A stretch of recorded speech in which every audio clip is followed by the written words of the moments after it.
I'm here to talk about the model for educating Africa's future. And really quickly, one thing I realized is that people almost never remember the details, right? You remember the last few talks you've been to outside of here. Maybe you've seen some numbers, you've gotten some data, but a lot of times you remember the story. So I'm going to focus on telling stories, so that way you can go look up the data online if you want to, but we're really going to focus on stories here. There are three things I want us to take away from here. The first one is that education is critical to our future. And I think we truly underestimate the power of education in securing the future that we all desire. So I want us to walk away with a shared understanding that education is critical to our future. I also want us to have a common understanding that it is currently a state of emergency. We always find a way to make things okay. Say, oh, it's not that bad. We name 2 schools that are doing very well. We name 5 people we know that went to a school that's so great, but actually did well. And we say things are fine. It's actually not okay. And today I want us to have a shared understanding that we are currently in a state of emergency. And after we have the doomsday scenario, then I want us to actually walk away from here with a clear belief that we can do something about it, and that there are ways in which we, starting today, can actually impact this future. Because if we don't do that, then if any of you have watched Avengers, can we go back to the previous slide, please? If anyone here has watched Avengers, if we don't do that, we're going to wish that Thanos had actually come by. And so this is a real crisis, and we need to solve it. Next slide. So let's start with why education is important. And before we even go into the slide, I'm going to do a quick poll to see who's in the room so I can understand my audience better. How many people here are students? You're currently university. Okay, so we have a lot of university students. How many people here are in the first 2 to 3 years of working?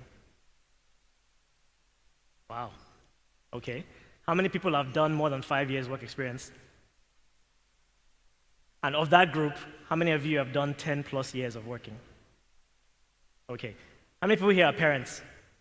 You have children? How many people here are not parents, but they're responsible for someone else? So I'm speaking to the right people, is the summary of this. Now, one second question. This is meant to be interactive, right? So second question really quickly, or second survey.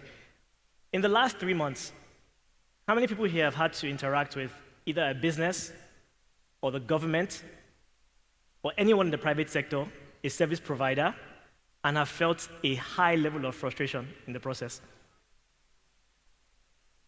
Amazing. So this is actually the perfect audience.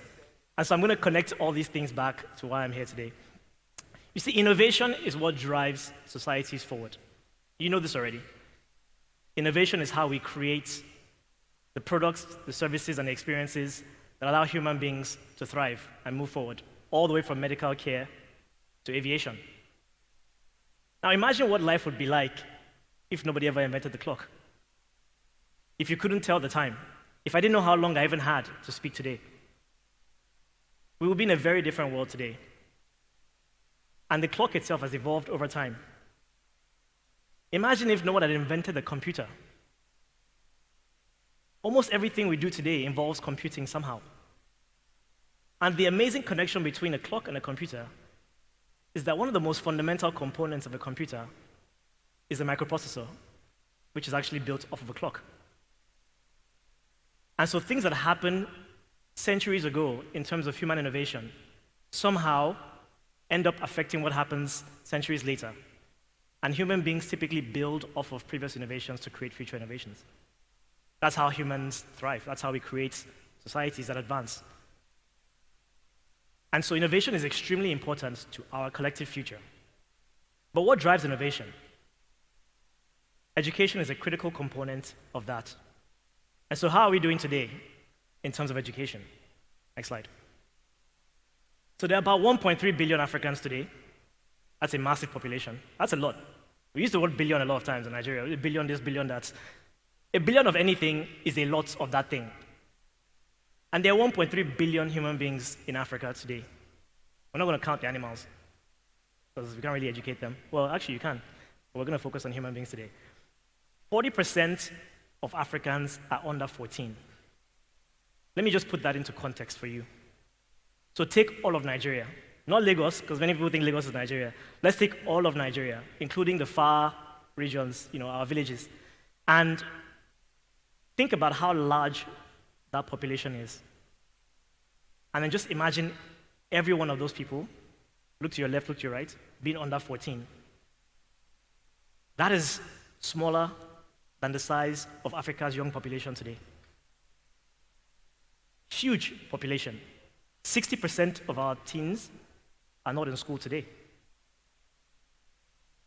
So when we talked about the frustrations, the reason why I asked you that question is that if you're frustrated today with certain things that you're experiencing, you don't even want to know what tomorrow is going to look like. Next slide. This is a major problem. And I don't think we've actually come to internalize how big of a problem this is. See, the ripple effects when you have issues with education are as follows. First of all, you start with poor education. You make excuses, you explain it away. We find ways to not make it sound as severe as it is. And what that does is it leads to limited innovation.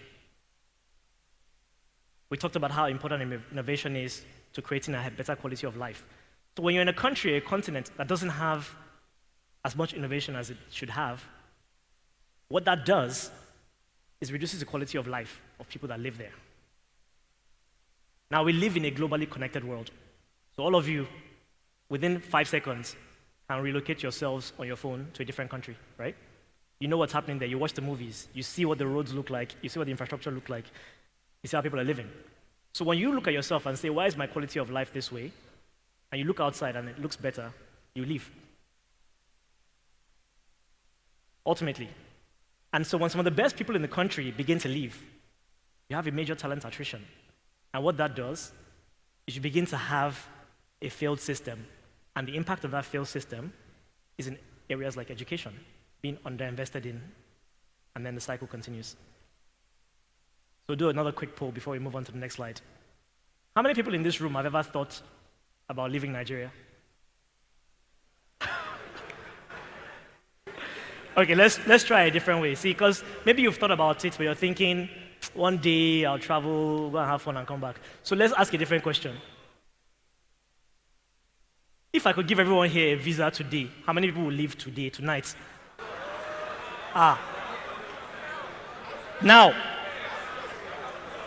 Wow. Okay. And you know what? This is the cycle. This is how it begins.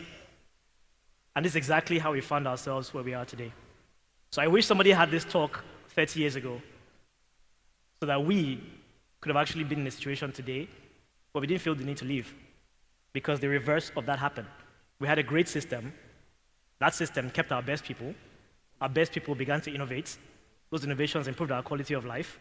And as a result, when we showed up into the world, we looked around us and we just felt like, this is great. So that's what we need to do. But this is a major problem. And we need to agree that it's a major problem. In fact, it is such a big problem, next slide, that I would actually call it a state of emergency. It is actually a state of emergency, and we're not taking it seriously enough. Now, our population, this big one, we talk about 1 billion people in Africa all the time. In Nigeria, whenever an investor wants to invest in Nigeria, the first thing you hear them say is the population. They say 180 million people, 150 million people, 200 million people. We promote that as an asset. But that can also be a liability. Because if you have half of the population below a certain age, and they're not getting the right level of education for the future, they're actually going to become a problem. And we're beginning to experience that today already as we are. Right? And so, many of the problems we have, and many of the problems that we haven't even seen yet, are going to come from whether or not we're educating our people. And whether we ourselves are continuously educating ourselves. So we have to go solve this problem, and we have to do something about it. And the problem sometimes is we don't actually realize we have a problem. That's a problem by itself. And so I want everybody in this room to recognize that we have a problem. So I'm going to ask you to say after me, education in Africa is a state of emergency. Let's say it one more time, and let's let it resonate so we can embrace our truth, so we can do something about it. Education in Africa is in a state of emergency. We've embraced it now.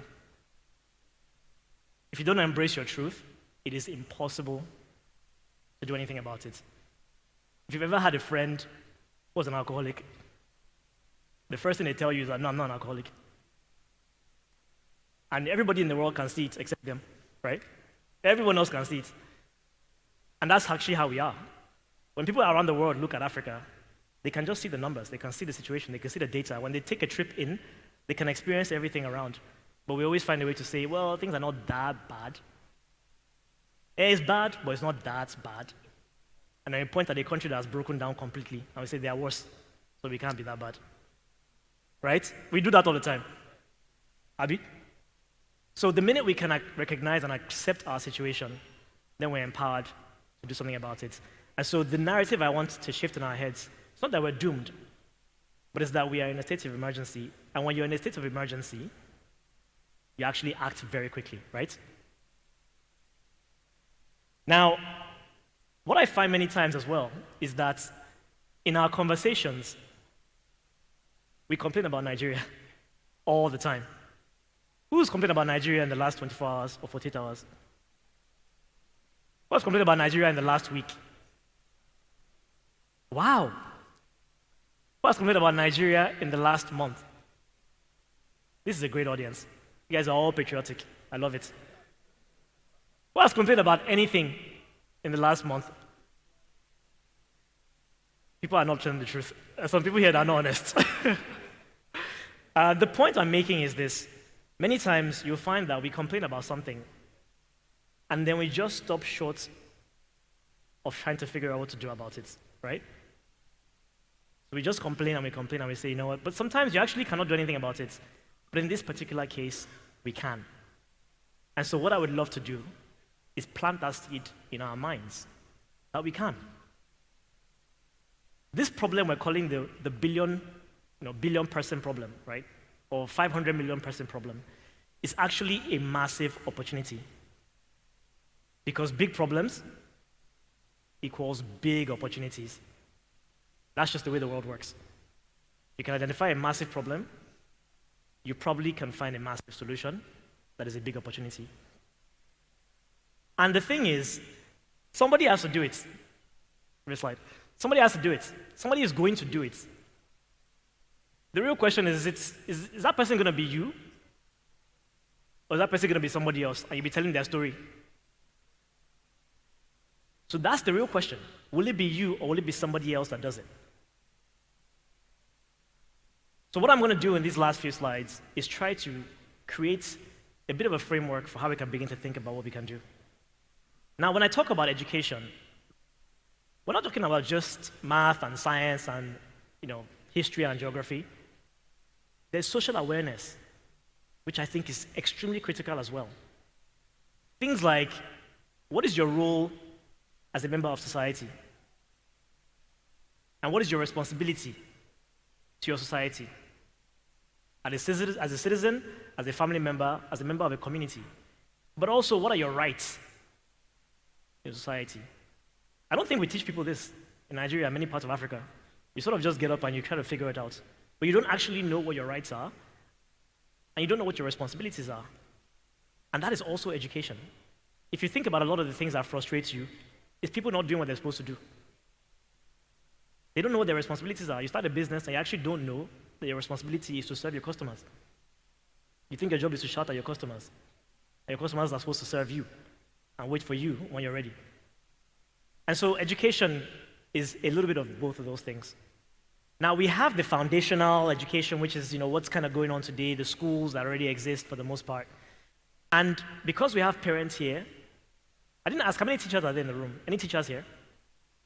Fantastic. Are there any policymakers around here? Governance, government, policy, fantastic. This group has to collaborate. If you're a parent, do you actually know what your school is teaching your children? Have you ever asked? Have you been to a PTA meeting? If you're a teacher, are you taking your job extremely seriously? Do you realize that every day you walk into the room, you are actually determining the future of this country and this continent based on your actions? Are you having them miss exams because they didn't behave the right way? Are you beating them instead of teaching them? If you're a policymaker, you go to work every day. Are you thinking about 5, 10, 15 years at what our education sector needs to look like and how we make sure we build that? And that you not doing that is a detriment to our future, our collective future, your future. Those are things we can begin to do today. When you think about continuous learning, many of us here said we've been working for a while. Some of us might even own companies. What's our HR department doing? Do we have L&D programs? So these are things that exist today that we can solve. But now let's talk about the future. And we'll end on this note. There are things you can start doing today to build our future. In this room, we need to continuously educate ourselves. We're not there yet. Our journey is still very far. And there are many platforms we can tap into to educate ourselves today and into the future. So the first thing is, let us in this room make sure that we are educated. Because the people that we take care of, the children we have, most of what they learn will come from us. And then we can go build the future. So my challenge to many of you in this room, if you look at that slide, the combined value of many of those companies is into the billions of dollars. There are people like us that got up one day and said, I see an opportunity, I'm going to go build the future. So you have people that are building the schools of the future, and you have people that are building ways to continuously learning, even when you're working.